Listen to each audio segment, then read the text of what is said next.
The most shocking fact about war is that its victims and its instruments are individual human beings, and that these individual beings are condemned by the monstrous conventions of politics to murder or be murdered in quarrels not their own. It is a bit embarrassing to have been concerned with the human problem all one's life and find at the end that one has no more to offer by way of advice than, try to be a little kinder. Great is truth, but still greater, from a practical point of view, is silence about truth.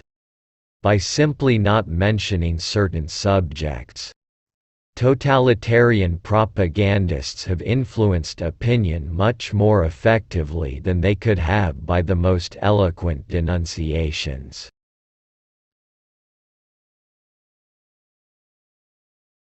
Perhaps it's good for one to suffer. Can an artist do anything if he's happy? Would he ever want to do anything? What is art, after all, but a protest against the horrible inclemency of life? The most valuable of all education is the ability to make yourself do the thing you have to do, when it has to be done, whether you like it or not. One of the great attractions of patriotism, it fulfills our worst wishes. In the person of our nation we are able, vicariously, to bully and cheat. Bully and cheat. What's more, with a feeling that we are profoundly virtuous.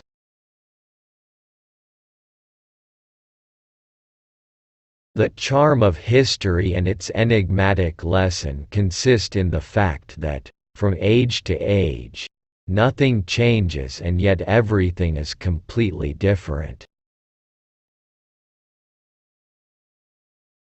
My fate cannot be mastered. It can only be collaborated with and thereby, to some extent, directed. Nor am I the captain of my soul. I am only its noisiest passenger. A belief in hell and the knowledge that every ambition is doomed to frustration at the hands of a skeleton have never prevented the majority of human beings from behaving as though death were no more than an unfounded rumor.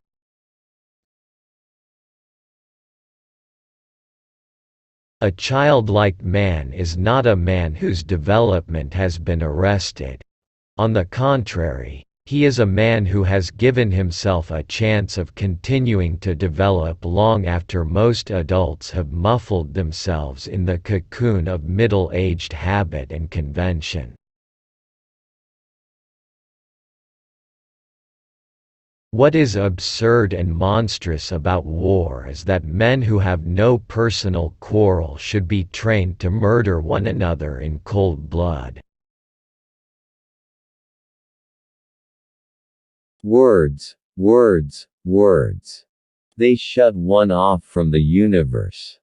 3/4 of the time one's never in contact with things, only with the beastly words that stand for them.